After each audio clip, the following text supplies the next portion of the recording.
परीक्षित अब प्रश्न कर दिए और उसके बाद मैत्रेय, विदुर इत्यादि सबको आपने सुन लिया। अब मैं चाहूंगा आज के कुछ प्रसंगों का अवलोकन कर लेते हैं।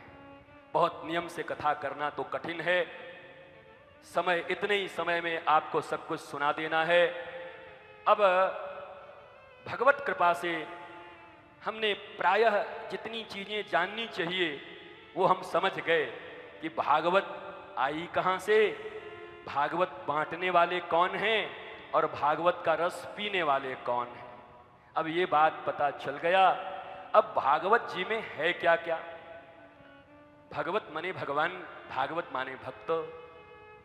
ये भक्तों की कथा है स्वयं श्री कृष्ण भागवत के रूप में, परंतु कथा सिर्फ भक्तों की है। भगवान की कथा तो आएगी दसम स्कंध में और बाकी इधर अवतार इत्यादि, पर हर जगह भक्तों की कथा है। भक्त भक्त भक्त, और हमारे काम की भी कथा भक्त की है।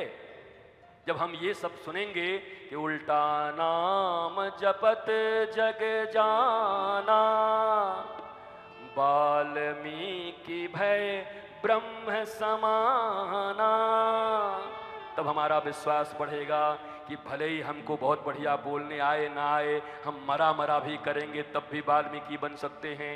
भक्त की कथा सुनेंगे तब विश्वास बढ़ेगा। जब हम सुनेंगे जनाबाई के विषय में कि नामदेव के यहाँ नौकरी करती थी और नौकरी करने के बाद भी कबीर इत्यादि जाते थे उनके दर्शन के लिए, जिसके पास न पैसे थे न रुपए थे न कोई प्रतिष्ठा थी, जो कंडे बनाया करती थी गाय का, उसका दर्शन करने भारत के बड़े बड़े विद्वान और मनीषी जाया करते थे। तब हमें विश्वास होगा कि हमें जनाबाई बनना चाहिए। एक नाथ के उस ग्रंथ को लिखने वाला, कोई बर्तन मांजने वाला पुरन पोला जब होगा तब हमारे मन में विश्वास होगा कि अरे वो जब भक्ति कर सकता है तो हम क्यों नहीं कर सकते हैं।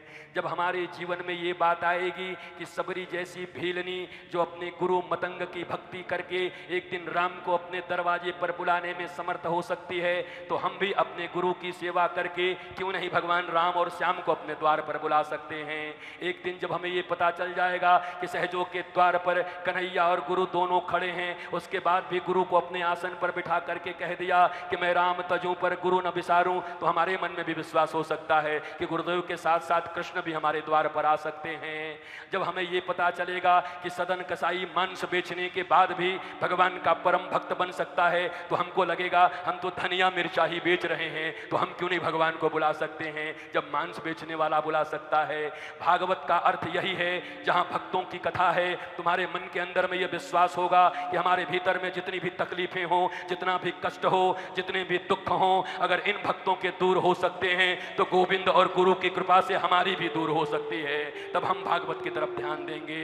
तो वास्तव में यह भागवत भक्तों की कथा है। अब भक्तों की कथा में सृष्टि बन गई। सृष्टि बन गई तो मैंने कहा 3 पुत्रियां और 2 पुत्र। 3 पुत्री कौन कौन है? आकुति, प्रसूति, देवहूति। और 2 पुत्र कौन हैं? प्रिय, बदव्रत और उत्तानपाद।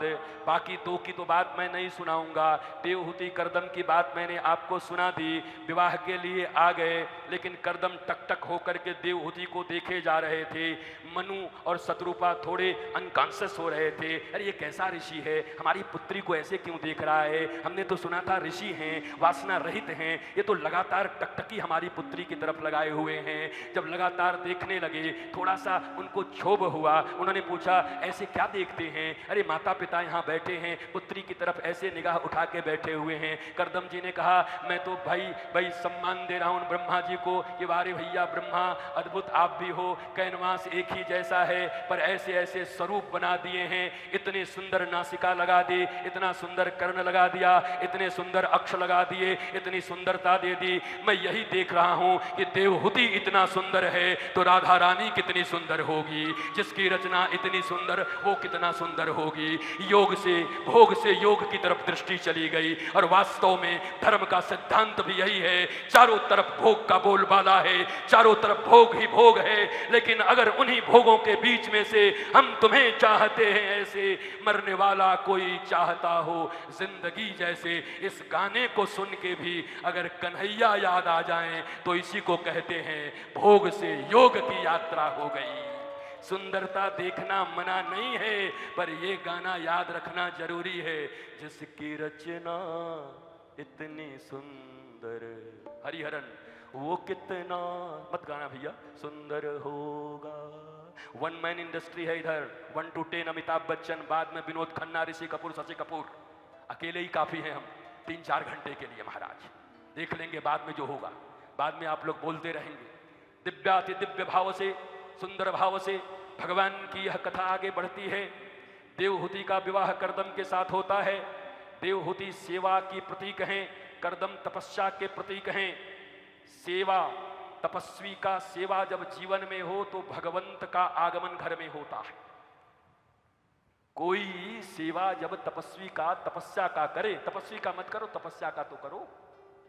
तपस्वी तो आदमी होगा, तपस्या तो एक वृत्ति है, उस वृत्ति की सेवा करो। मनुष्य की मत करो, ना करना हो तो कोई बात नहीं। तपस्या की सेवा जब भक्ति होती है तो भगवान कपिल का प्रादुर्भाव होता है, अवतार होता है। ये भारत है, यहाँ बूढ़े होने से कुछ नहीं होगा, बाल पकाने से कुछ नहीं होगा। यहाँ सदा ज्ञान की महिमा रही है। 5 वर्ष के कपिल गुरु की गद्दी पर बैठे हैं और 70 साल की देवहूति मैया नीचे बैठकर श्रवण कर रही है। ये भारत, भारत, भा मतलब सूर्य, भा मतलब ज्ञान, और जो सूर्य या ज्ञान में सदा रत रहता हो, ऐसा भारत, यहाँ ज्ञान की प्रतिष्ठा है। उम्र है तो सम्मान है, प्रणाम कर दूंगा काका जी, प्रणाम। इतना ही। परीक्षित कहां से आए, परीक्षित का भी थोड़ा सा 2 मिनट में अवलोकन कर लेते हैं, आनंद आ जाएगा। महाभारत के काल की बात है, हर बार आपने सुना ही होगा महाभारत का काल। महाभारत का युद्ध प्रायः समाप्त हो गया है, 3 बचे हैं। 3.25 करोड़ सेना में अब 3 लोग बचे हैं केवल, अश्वत्थामा, कृतवर्मा और ये दुर्योधन अपना हाथ पांव तोड़ के बैठा हुआ, जंघा तोड़ के बैठा हुआ है। अश्वत्थामा की इच्छा सदा से रही थी कि काश मुझे एक बार जनरल बना दिया जाता, जनरल डायर, एक बार मैं बन जाता तो जलियांवाला बाग कर देता। उसकी इच्छा थी, पर इतने बड़े बड़े दिग्गज थे कौरवों की तरफ से, बेचारे को मौका ही नहीं मिला। अब जहां भीष्म पितामह हो तो अश्वत्थामा को मौका कौन दे? बताओ, गुरु द्रोण जहां स्वयं हो इनको मौका कौन दे? कर्ण जहां हो इसको मौका कौन दे? अश्वत्थामा को। और अश्वत्थामा ने जाकर के, दुर्योधन का उरुदंड टूट चुका है, भीम की गदा से रक्त रंजित हैं वो दुर्योधन जो चारों तरफ गदा लेके उछलते रहता था, आज उस कुरुक्षेत्र के मैदान में एक पग चलने में भी कठिनाई है, जंघा पकड़ के बैठा है। अश्वत्थामा गया, कहा महाराज एक काम करोगे क्या? बोला मुझे सेनापति बना दो। दुर्योधन ने कहा सेना ही नहीं है, सेनापति बन के अब क्या करेगा? जिस दिन 3.25 करोड़ सेना थी तब तो कुछ हुआ नहीं तुमसे। 11 क्षौणी मतलब करीब 3.25 करोड़ लोग, 3.25 करोड़ सैनिकों को लेकर के जब सेनापति बनकर के कुछ न कर पाए, तो अब तुम क्या करोगे?